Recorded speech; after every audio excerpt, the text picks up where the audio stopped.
Bonjour Denis Hulins, si tu veux bien te présenter, je te laisse la parole. Donc, tout d'abord, bonsoir à tout le monde et je suis d'autant plus à l'aise que j'ai rien à vous vendre puisque vous êtes tous étrangers. Donc, on va pouvoir être en totale transparence et enfin, de toute façon, je suis en totale transparence dans mon métier. Euh, pour comprendre où j'en suis maintenant, je pense que je dois expliquer comment j'ai commencé.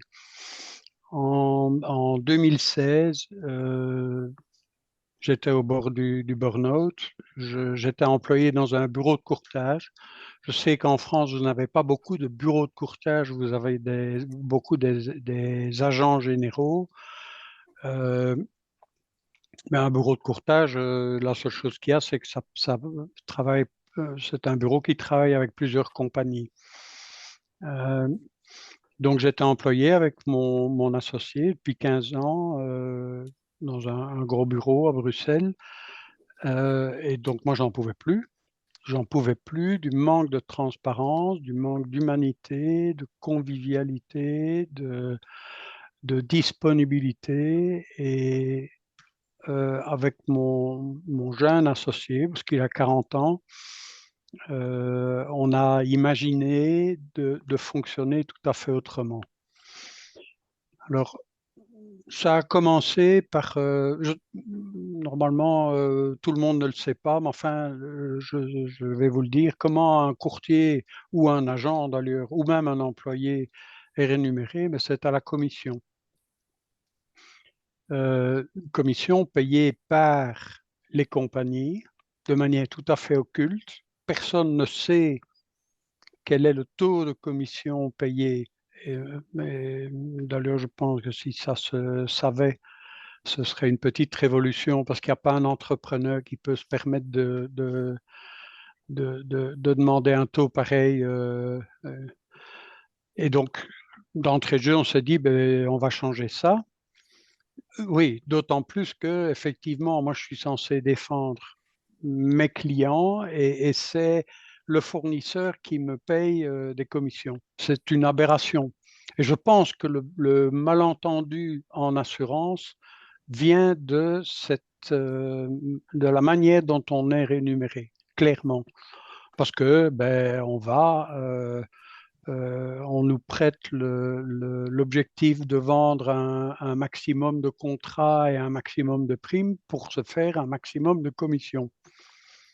Donc tout ce système est une aberration et d'entrée de jeu, on a décidé de fonctionner sans commission. On a transformé cette manière de travailler. Nos clients payent les primes sans commission compagnie et ils nous payent à nous un abonnement mensuel, résiliable mensuellement. Euh, cet abonnement est calculé sur un volume de travail et plus sur un volume de primes. Parce que, par exemple, c'est évident que le travail est le même pour une 2 chevaux que pour une Peugeot ou une voiture plus importante. Euh, donc, ça, c'est la première décision qu'on a prise et elle a entraîné une multitude d'autres décisions euh, avec en permanence en point de vue l'idée de transparence, de disponibilité, d'humanité. Euh, on nous interdisait de rencontrer nos clients, on nous faisait faire des assurances à distance, ce qui est une aberration. Je suis désolé, mais moi, je n'achèterais pas une maison ou une voiture par téléphone. Je ne vois pas pourquoi on achète une assurance par téléphone. Et donc, deuxième point, c'est on va rencontrer nos clients. Troisième point, c'est que on aura moins de clients, mais on les choisira. On veut vraiment des clients qui correspondent avec notre manière de fonctionner. Ça, c'était l'idée de base en 2016. Notre système fonctionne à merveille. et je n'arrêterai pas de vous le répéter, de défendre le vivant, ça fonctionne à merveille. Ça, et c'est rentable, et c'est intéressant, et ça, je crois que c'est ce genre de modèle, c'est ce genre d'histoire qu'il faut raconter aux entrepreneurs qui veulent fonctionner autrement. Parce que vous comprendrez à la fin de mon explication que ce que moi j'ai fait, ben, on peut le faire dans un bureau d'avocat, dans un bureau d'un entrepreneur. Un- tous les métiers peuvent évoluer vers cette autre manière de fonctionner. Parce qu'on ne s'est pas arrêté là. En 2019, on a eu le premier engagement. Jusque-là, on avait décidé qu'on aurait tous le même salaire. Euh, C'était encore imaginable à trois. On a voulu féminiser le bureau et on a engagé Albenita. Euh, il y a l'année passée, on a dû engager, on n'a pas dû, on a pu engager. Je suis très heureux de ces engagements. On a pu engager encore deux autres collègues, toutes les deux féminines. Je pense qu'elles sont, les femmes en règle générale sont beaucoup plus attirées par le, par cette démarche un peu atypique. Euh, Nous, les hommes, on est formatés comme étant des êtres qui doivent être forts, durs, et donc c'est pas la défense du vivant, ça, clairement. Euh, Avec une petite cerise sur le gâteau dans les engagements, c'est que la cinquième personne qu'on a engagée, Fatma, avant ça Andrea donc, et puis Fatma, elle est venue vraiment chez nous pour nos valeurs, en acceptant une diminution de salaire et en acceptant de lâcher un véhicule de société, parce qu'en l'occurrence, on ne savait pas. Euh, on n'aurait pas pu lui proposer ça, pas maintenant en tout cas. Et de toute façon, véhicule de société, c'est encore un autre débat, mais je crois que s'il y a des choses qui sortiront, c'est pas en véhicule de société. Il est venu pour nos valeurs. Moi, j'étais euh, ému, vraiment, parce que on sent que la sauce est en train de prendre, et c'est vraiment un grand plaisir, cet engagement. Les autres aussi, hein, mais enfin, quelqu'un qui clairement dit je laisse tomber et je viens chez vous parce que chez vous je serai heureuse, c'est c'est la plus belle des choses qu'un patron puisse entendre.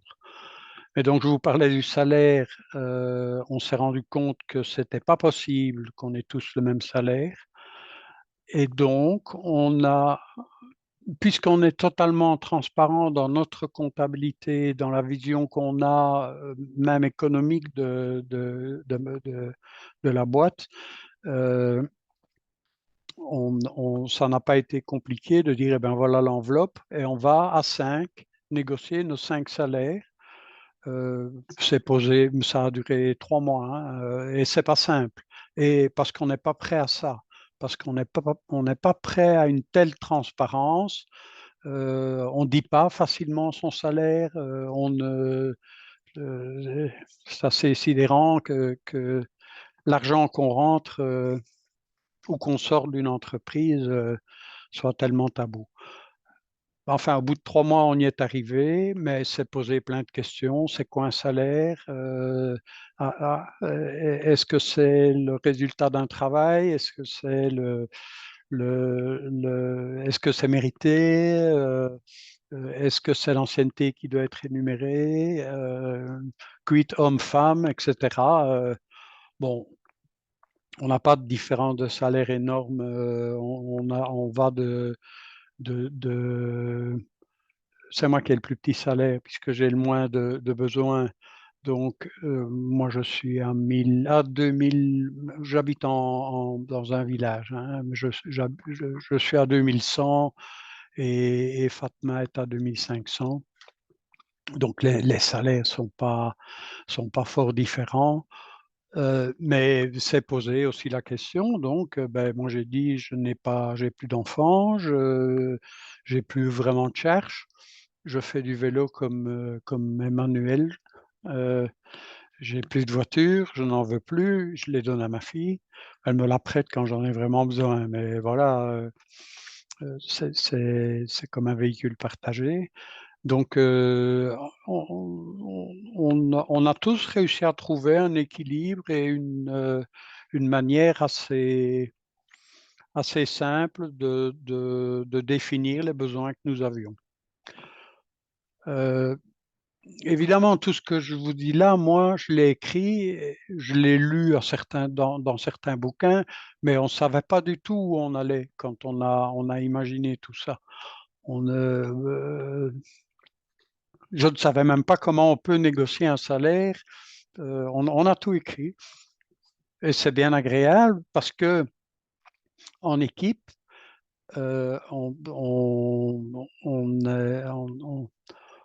on a échangé bien plus que simplement je te vends un contrat auto ou je gère un sinistre.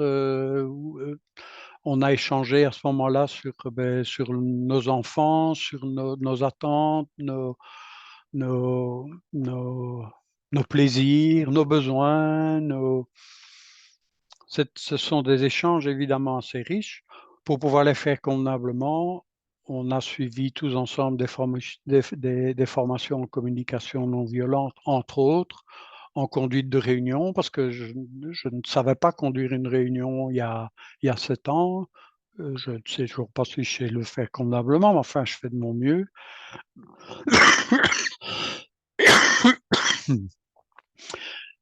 Alors, notre manière de fonctionner, c'est une manière horizontale, véritablement, et on n'est pas prêt pour ça. Et on ne compte pas les heures, on ne compte pas les jours de congé, on ne doit pas se justifier quand on a une absence, mais on n'est pas prêt à ça, hein. Le jour où on a décidé en équipe de fonctionner de cette manière-là, ben, la première chose qu'elles ont fait pendant 3 mois, c'est tenir un fichier Excel pour justifier les heures qu'elles faisaient. Et puis au bout de 3 mois, elles se sont rendues compte qu'effectivement, non seulement on ne voulait pas les voir, mais que ça n'avait vraiment aucune influence. Mais je pense que le plus dur, c'est qu'on n'est pas préparé à ça. À l'école, la collaboration, je dis souvent, bon, c'est ironique évidemment, mais à l'école, la collaboration, c'est quoi? Ben, c'est de la triche. Alors que c'est pas vrai. La collaboration, véritablement, c'est une source de richesse et d'apprentissage formidable. Donc, on fonctionne de manière horizontale. Suite à ça, parce que toutes ces évolutions sont faites ensemble, enfin, l'une après l'autre ou conjointement, ou enfin, je sais pas, je ne sais pas. C'est une histoire sans fin d'une certaine manière qu'on écrit tous les jours, qui n'est pas facile, c'est clair. Mais du coup, ben, on s'est intéressé à nos achats. C'est-à-dire, ben, on va transformer nos kilomètres voiture en train, en vélo, en voiture partagée. On s'est intéressé au papier qu'on utilise. Qu'est-ce qu'on achète? Ben, on va acheter du papier recyclé, donc il est gris. J'en suis très fier de mon papier gris, même si on imprime de moins en moins. On a réfléchi à notre consommation au bureau, euh, comment on fonctionne pour être tout aussi efficace, mais probablement en gaspillant moins. Donc, toutes les procédures d'achat ont été revues et même les procédures de vente. Euh, Quand je dis les procédures de vente, c'est-à-dire, ben, euh, euh, en assurance vie, par exemple, personne ne sait son épargne pension. Je ne sais pas si ça s'appelle comme ça en France, mais peu importe les épargnes qu'on donne à l'assureur ou à la banque, mais personne ne sait à quoi sont utilisés ces fonds. Ben, nous, on s'est intéressé, on a trouvé une compagnie qui mettait ces fonds dans des fonds de placement éthique. En l'occurrence, je pense que tu en as parlé, c'est Fund for Good. Oui. Fund for Good. Donc, pour la partie assurance vie, on a réglé le problème. Pour tout ce qui est IRD, c'est-à-dire incendie, accident et risques divers, donc tout sauf l'assurance vie, ben on fait avec ce qu'on a et avec les compagnies qu'on a. Je ne sais plus qui parlait tout à l'heure du groupe, j'ai pas retenu le nom, mais je crois que c'est Huguette qui avait parlé de... Mais comme ton son est coupé, j'entends rien. Bon, peu importe. Mais vous avez par contre une compagnie en France qui ne... Moi, j'attends qu'ils acceptent de travailler en Belgique, c'est la Maïf, qui est vraiment une compagnie exceptionnelle. Euh, Évidemment, ils ne savent pas aller aussi loin que ce que nous, on fait, mais quand je lis les posts et que je sais ce qui fait que ce fameux Pascal de Murger fait, moi, j'en ai des étoiles dans les yeux parce que souvent, on nous dit, bon, ouais, bah, allez, vous êtes 5 à 5, vous pouvez vous permettre de chipoter, vous pouvez vous permettre... euh, ben là, non, la Maïf, je crois qu'ils sont 8000 maintenant et ils ont toute une réflexion aussi bien sociale, éthique qu'écologique. Et donc, cette réflexion en tout ou partie, elle peut être sans problème réplicable dans d'autres entreprises et dans des entreprises plus importantes. Je fais partie en Belgique d'une coalition qui s'appelle Kaya Ecopreneurs. Ce sont donc des entrepreneurs qui veulent fonctionner autrement et défendre le vivant. Ben, là-dedans, j'ai des collègues, j'ai les chocolats galères, peut-être que vous connaissez, mais eux, ils sont en totale transformation. Son patron est formidable. Donc, et je pense que c'est dans cette mouvance-là que je t'avais rencontré, Jérémy aussi. Merci. Merci Denis pour ce partage. Ça va nous permettre d'échanger entre nous et peut-être qu'on finira à 19h. Qu'est-ce qui fait pour toi qu'une entreprise est régénérative? En quoi le terme régénératif est-il nouveau? Toi qui es engagé avec tes collaborateurs et collaboratrices depuis quelques années, qu'est-ce enfin, en quoi ce terme-là, appliqué à une entreprise, qu'est-ce qu'il apporte de nouveau? Et s'il apporte quelque chose de nouveau, qu'est-ce qui est vraiment important? Qu'est-ce qui est crucial? Qu'est-ce qui mérite vraiment l'attention? Ce qui est important, c'est ce qu'on est en train de faire maintenant. Actuellement, je suis en société à responsabilité limitée. On n'a pas voulu commencer par une coopérative d'entrée de jeu parce qu'on aurait perdu toute crédibilité auprès des compagnies, on n'aurait pas pu ouvrir des agences. Mais qu'est-ce qui fait qu'une entreprise est régénérative? C'est clairement que les employés travaillent, les collègues travaillent en réelle collaboration. Et donc, je pense que le système coopératif est le système idéal pour être périn. Parce que, et ta question amène une réponse, pas plus tard que tout à l'heure, on avait parce qu'on fait régulièrement des réunions tous ensemble, on avait une discussion. Moi, je suis dans 2 ans, je suis parti de ma boîte et je constate que je n'arrive pas à payer convenablement des salaires. Par contre, les valeurs de mes actions sont en train d'exploser parce qu'on fait un chiffre d'affaires de fou. Euh, et donc, on en arrive à une aberration que le salaire est quand même relativement maintenu bas pour la pérennité immédiate de l'entreprise. Mais par contre, la rémunération de l'actionnariat, lui, le fait. Donc, autrement dit, le capital est beaucoup plus rémunéré que le travail. Et donc, clairement, en tout cas pour une entreprise comme de mon type, banque, assurance, avocat, je sais pas moi, des entreprises à qui on va vendre difficilement la défense du vivant, ben, si elle veut être pérenne, c'est clairement en intéressant les différents collaborateurs à devenir, à être détenteurs d'actions. Et donc, moi, j'envisage très sérieusement, il me reste 2 ans pour mettre ça en place, mais j'envisage très sérieusement de donner à mes collègues une partie de mes actions parce que je me sens illégitime de partir avec une somme pareille.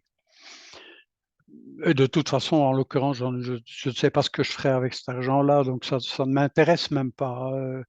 Et je vais en garder peut-être un peu pour mes enfants et encore, est-ce qu'ils ont besoin de ça? Ils ont besoin de beaucoup plus d'amour et de bien-être que d'argent. Enfin, donc, pour moi, la définition d'une entreprise pérenne, c'est une entreprise en forme de coopérative où les travailleurs ont autant à dire et autant à recevoir du résultat final.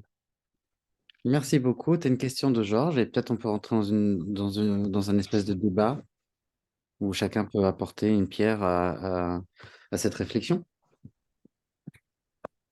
Georges? Oui, moi j'ai une question. J'ai entendu effectivement le choix du statut SARL parce que les compagnies n'auraient pas suivi. Est-ce que ça veut dire que vous travaillez qu'avec des compagnies d'assurance et pas avec des compagnies mutuelles? Mais les mutuelles en Belgique, ça n'existe pas. Ok, je, Il y a, il y je comprends a, mieux. non, c'est pas vrai. Il y en a une, c'est une coopérative, mais qui a perdu son sens, qui est devenue une compagnie comme les autres. Mais c'est la coopérative PEV. Je pense qu'ils doivent être 3000 employés. Voilà. Et je sais qu'ils ont des liens assez serrés avec la Maïf, justement. Merci. Donc, Comment ça on se voit en passe? écoutant Denis qu'il y a plusieurs pistes intéressantes, à la fois sur le niveau organisationnel en interne, avec la gouvernance, aussi l'aspect changement de modèle économique avec les consommateurs, et puis la partie avec ces fonds à impact hein, qui sont utilisés pour les placements et avec impact sur la nature.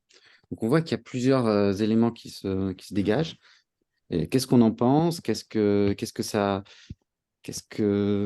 ça nous inspire? Voilà. Moi, par rapport à la gouvernance, enfin, j'avais une question. Donc aujourd'hui, toutes les décisions sont vraiment prises de façon collégiale, c'est-à-dire tout le monde a le même poids dans la décision. C'est ça? Mhm. Même si régulièrement, il nous est fait le reproche, à juste titre, d'être têtu et d'avoir notre vision et donc de ne pas assez écouter. Et donc, le lâcher prise pour le directeur d'une boîte, ben, c'est pas évident, hein. Donc, mais oui, elles ont effectivement, et elles le découvrent, l'autorisation, plus que l'autorisation, le devoir de s'exprimer et de défendre leur avis. Laurence, tu as levé la main. Oui, merci Jérémy. Alors, j'ai pas vraiment une question, mais j'avais envie d'intervenir là parce que d'abord pour remercier, je ne savais pas à quoi m'attendre. Moi, ça me fait beaucoup de bien d'entendre tout ça.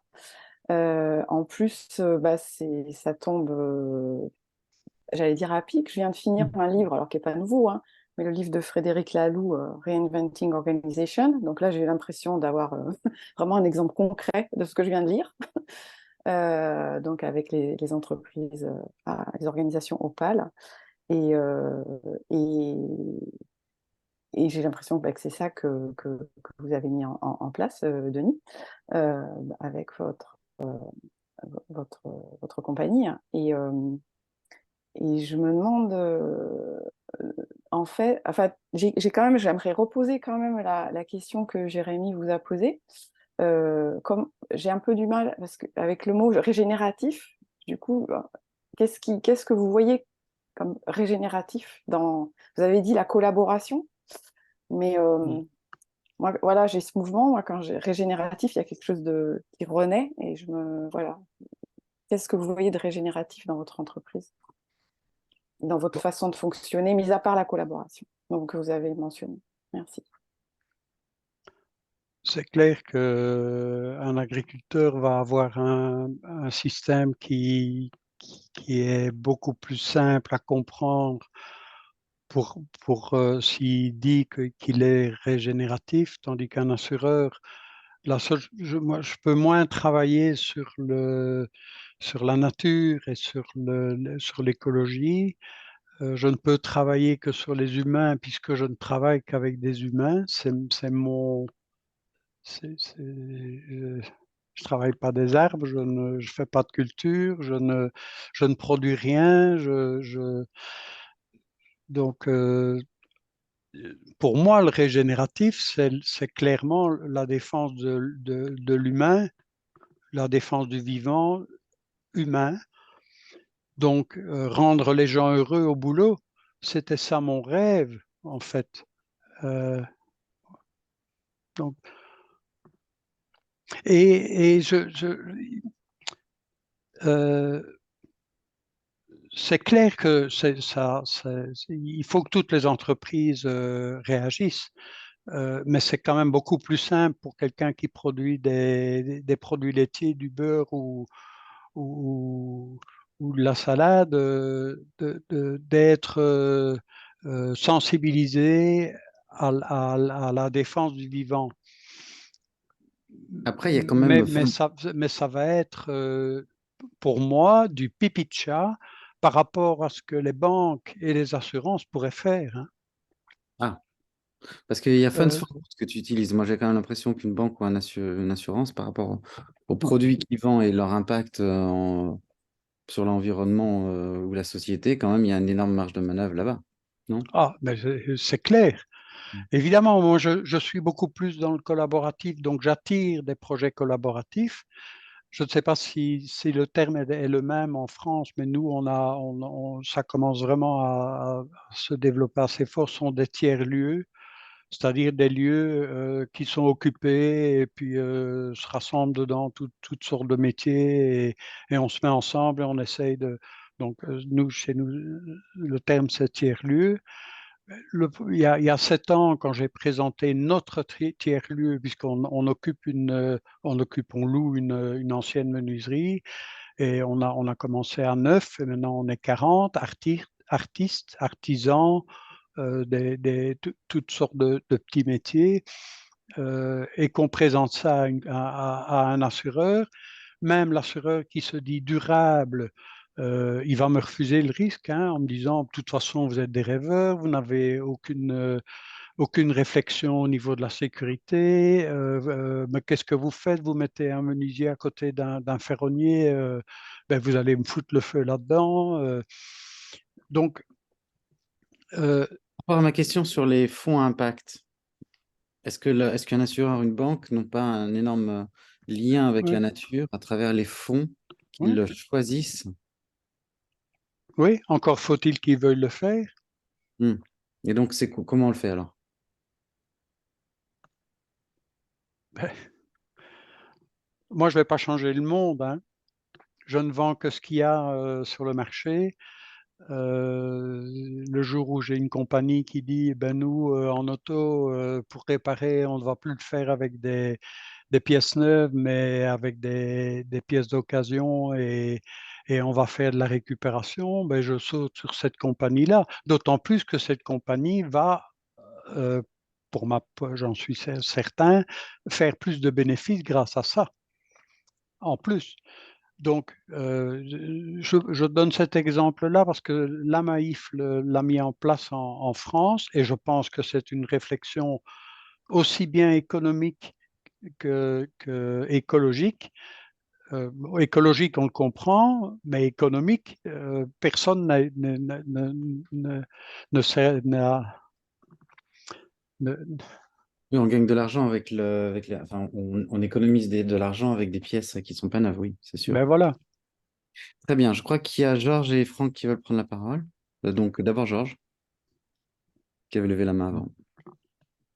Moi, j'avais levé la main sur la partie, effectivement, sur la partie gouvernance, juste pour partager une information. Vous n'avez pas dit comment vous prenez les décisions, vous avez dit qu'elles ont le devoir, en fait, de parler. C'est juste pour vous informer qu'il y a des façons qui s'appellent, par exemple, la prise de décision par consentement, qui permet cette parole. Et c'est documenté sur l'instant Z ou sur d'autres choses, si vous voulez creuser. Denis connaît.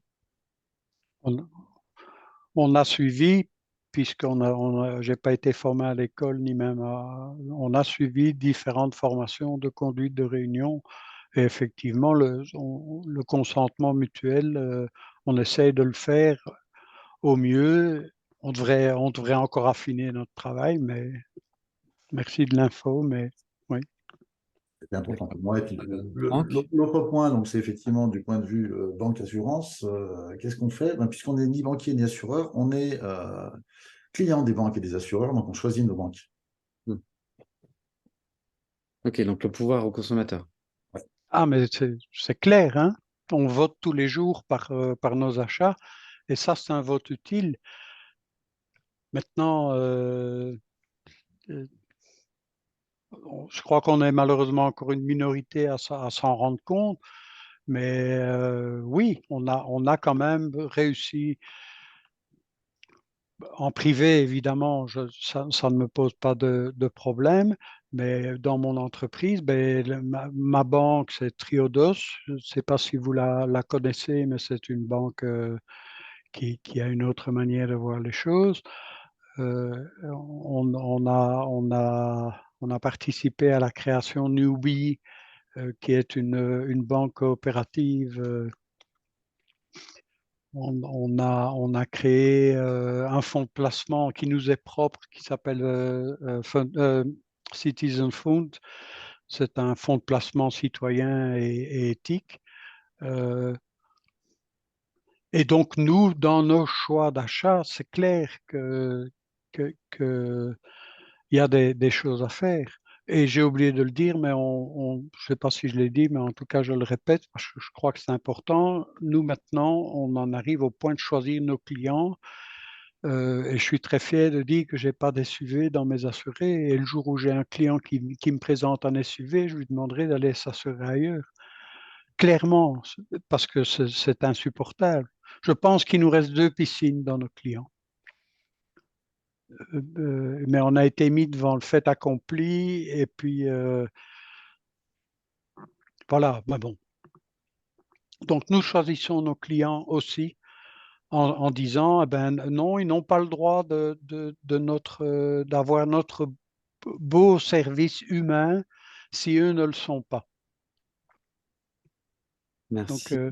et ça nous simplifie la vie, clairement.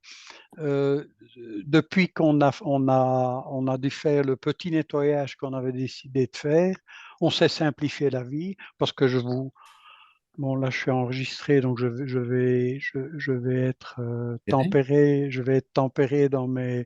dans ce que je vais dire, mais depuis qu'on a fait du nettoyage, on se simplifie la vie, voilà. D'accord. Mon emmerdeur. Donc Mhm. Franck, Oui, merci beaucoup pour ce témoignage qui résonne beaucoup avec des choses que j'ai déjà pu entendre, notamment sur effectivement sélectionner ses clients. J'ai eu déjà plusieurs fois des témoignages d'entreprises qui ont dit que non seulement ils se sont énormément simplifié la vie, ils sont devenus beaucoup plus rentables, ils ont beaucoup mieux vécu et ils ont pu se développer. Ce qu'ils ne faisaient pas avant pour de nombreuses raisons et notamment de ne pas se faire, je dirais, cannibaliser leur temps avec entre guillemets, des emmerdeurs. En tout cas, des gens qui ne partageaient pas leurs convictions. Ce qui a résonné aussi, c'est le côté humain. C'est important dans la régénération parce que beaucoup d'entreprises, en fait, consomment de l'humain, détruisent de l'humain. Et je crois que si déjà au sein des entreprises, et c'est vrai aussi dans les cabinets d'assurance, hein, je le sais par d'autres témoignages de personnes que je connais dans ce secteur-là, et où ils ont de gros soucis, y compris de plus en plus de recrutement, parce que le métier est difficile.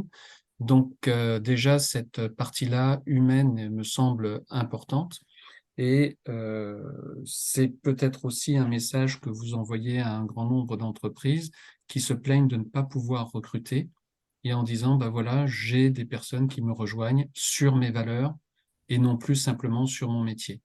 Et ça, c'est important parce que des métiers qui sont techniques, ça s'apprend, des valeurs, c'est plus compliqué à apprendre.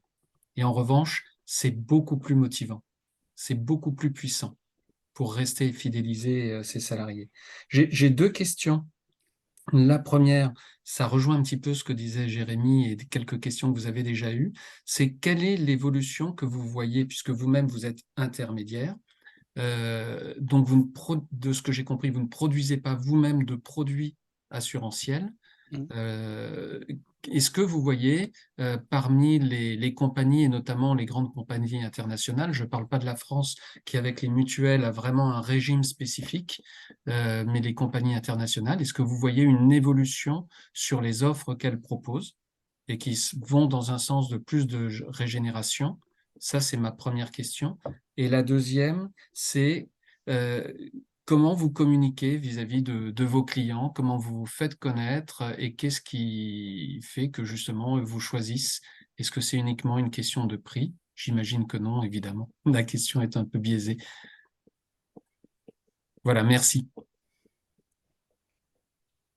Comme j'ai peu de mémoire, j'ai pris note. Donc, évolution.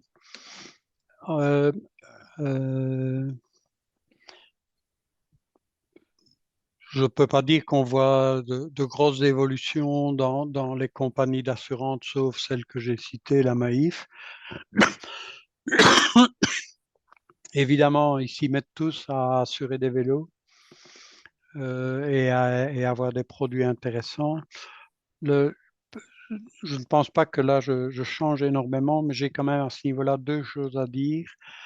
La première, c'est que nous, les courtiers ou les agents d'ailleurs, on est contrôlés sur base de notre S sur P, c'est-à-dire le rapport de sinistre aux primes.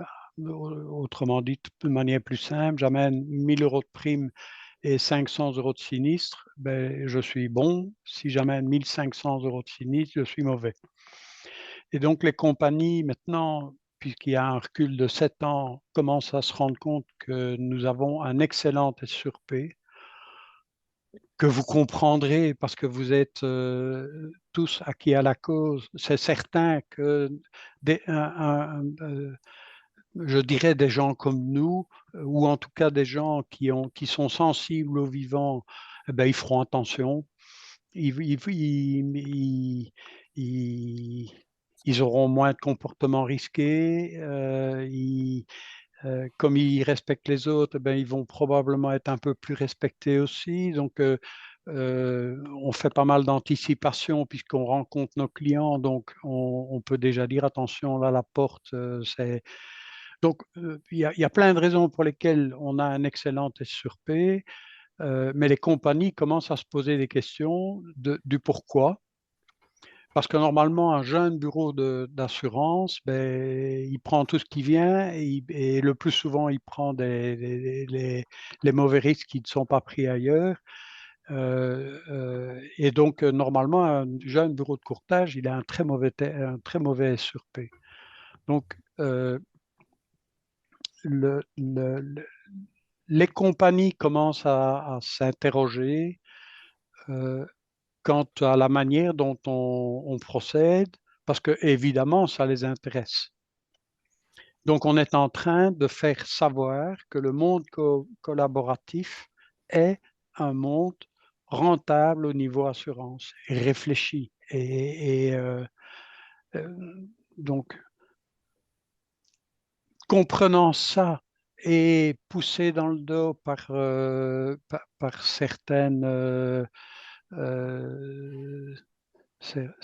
utopies, les compagnies commencent à nous parler de durabilité et d'une autre manière de fonctionner.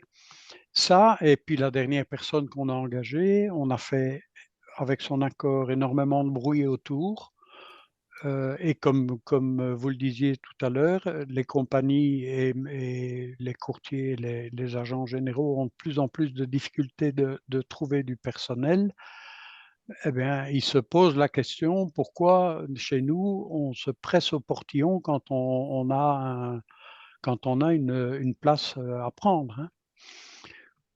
Donc, pour ces deux raisons, ben, je pense qu'on est en train de changer de l'intérieur le système, puisque nous avons même une compagnie qui est venue nous voir et qui nous a carrément interrogés et qui a voulu comprendre et qui est venu dans le bureau et qui a vu. Et donc, je crois qu'en étant un exemple,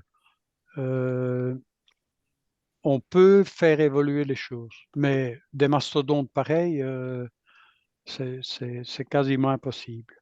Comment on se fait connaître? C'est uniquement le bouche à oreille. On refuse les clients qui ne viennent pas d'autres clients, ou alors, parce que je suis assez actif au niveau politique sur LinkedIn, ou alors en entreprise pour des entreprises engagées. Je ne compte plus les entreprises coopératives dans mon portefeuille. Donc, se faire connaître, c'est le bouche à oreille, principalement. Merci. Il y a une question d'Emmanuel. C'est bon. C'est bon, vous m'entendez? Donc tout d'abord, enfin, moi je suis comme Laurence, merci beaucoup pour ce témoignage. Enfin, c'est vraiment tout ce que vous dites, c'est vraiment, ça fait très envie de travailler dans une entreprise comme celle-là. Moi j'avais une question par rapport à l'avenir de l'assurance et comment donc l'entreprise va peut évoluer par rapport, enfin tout à l'heure vous disiez que donc aujourd'hui sinistre sur prime c'est très favorable. On sait qu'avec le réchauffement climatique, avec tout ce que, enfin, ça commence, les inondations, toutes les catastrophes naturelles. Comment est-ce que donc les sinistres vont fortement augmenter? Est-ce qu'il y a un moyen d'être régénératif dans la façon dont les primes vont être fixées ou je ne sais pas. Enfin, voilà, j'avais une question par rapport à cette pression sur les assureurs qui s'annoncent. Je vois très mal, je vois avec un avenir très sombre au niveau assurance, parce que depuis une vingtaine d'années, on est en train de perdre le système de mutualisation. Il commence à y avoir certaines régions côtières ou inondables qui deviennent inassurables, ou en tout cas inassurées. Je pense que, mais ça, cette transformation, elle se fera sur une génération. Je pense que tant que le capital est à rémunérer au niveau des compagnies d'assurance, qu'on perdra complètement que tous ces risques-là seront inassurables et inassurés. Il faut se rappeler que la toute première assurance, c'est les Lloyd's qui l'ont pondue. C'était uniquement un pari sur savoir si un bateau allait arriver d'un côté de l'Amérique ou allait revenir en Espagne. Au début, ben, Et donc ça, c'était une réelle mutuelle, hein, et une réelle entraide. Le but, c'était plus entraider dans l'espoir d'un bénéfice, évidemment. Mais donc, autrement dit, la mutualisation est en train de se perdre complètement. Donc, je crois qu'il n'y aura plus que les gens qui sont dans les clous qui seront assurables. Sauf si on change le système et s'il y a au niveau politique une réelle envie de forcer les assurances à faire ce qu'elles doivent faire, c'est-à-dire de la réelle mutualisation. Je le vois, entre autres pour les enfants, les jeunes qui commencent à conduire, c'est une catastrophe, hein. Les prix qui leur sont proposés, c'est une honte. Mais quand j'ai commencé dans le métier, ça n'existait pas, ça. Il y a 30 ans, les enfants, oui, il y avait un petit complément. Mais, donc, je ne vois pas l'évolution de l'assurance de manière positive. Mais justement, le fait d'être une entreprise, enfin, Un d'être minute, un Georges. courtier ou une société d'assurance régénérative, est-ce que ça change quelque chose? Enfin, ou est-ce par rapport à ça, dans la manière dont elle va traiter ses clients enfin, bon. Ça ne changera rien. Enfin, le mouvement régénératif n'apporte rien au monde de l'assurance si demain il y a plus de risques climatiques. Il n'y a pas de rapport entre les deux, il n'y a rien qui se fait. Non, mais dans la façon de traiter les clients, enfin, c'était une question. Oui, c'est clair que dans la manière que nous avons décidé d'utiliser, comme nos clients sont responsables, bien nous sommes responsables aussi. Donc oui, c'est clair que un papa et une maman qui présentent un enfant, ben on va sortir bec et ongle pour justifier des réductions, mais c'est un titan contre lequel on est en train de se battre, hein. Donc, mais quand on me téléphone et qu'on dit ben, mon fils va acheter ou ma fille va acheter une voiture, ma première chose que je dis, c'est prenez la plus petite possible au niveau et pourquoi pas commencer à conduire en faisant des véhicules partagés ou mutualisés entre plusieurs jeunes. Donc, on propose d'autres pistes. Ben, D'accord. D'autres pistes. Georges? Ben moi, je voulais, vous avez dit tout à l'heure, à moins que l'État impose en fait des choses, moi je voulais vous remercier pour ce que vous faites et surtout pour le faire savoir. Parce que je pense que c'est aussi une façon de faire changer les choses et celle-là, j'y crois beaucoup. Moi, j'attends plus rien d'en haut. Par contre, plus on est à faire savoir que l'entraide et la collaboration, c'est bénéfique, plus quelque part, on va changer la culture parce qu'on est dans une culture individualiste. Et ce chacun pour soi, ben, aujourd'hui, il a atteint ses limites. Donc, merci d'avoir compris ça. Jérémy, quand tu as posé la question, qu'est-ce qui fait qu'une entreprise passe? Je crois qu'on a une réponse parce que moi, c'est la réponse que j'ai très souvent. C'est que Denis est passé par un quasi burn-out. Et le burn-out fait partie des prises de conscience. Et moi, dans les entreprises que j'accompagne, c'est quelque chose que je retrouve très souvent. Et quelque part, c'est la prise de conscience du dirigeant que cette posture individualiste et, je le disais par ailleurs, le capital pour quelques-uns, la richesse pour quelques-uns, ben c'est quelque part, c'est ça qui génère la destruction. Alors que la richesse partagée, et Denis, vous l'avez dit, il y a très peu d'écart de salaire entre le plus petit et le plus haut, et vous avez même dit, et ça c'est joyeux pour moi, que vous, en tant que fondateur, c'est vous qui avez le plus petit parce que vous avez le moins de besoins. Et c'est pour moi ce genre de réflexion, quelque part, qui sont importantes à faire savoir. parce que ça change tout. Donc, merci. Et ça, vous avez en France un mouvement qui est formidable, c'est le mouvement des entreprises à mission. Je me bats en Belgique pour qu'on ait une loi Pacte pas identique parce qu'il y a des choses qui ne vont pas dans le système, mais de toute façon, au moins, c'est faire savoir les entreprises qui veulent fonctionner autrement. Effectivement, raconter les histoires, c'est très riche, je crois.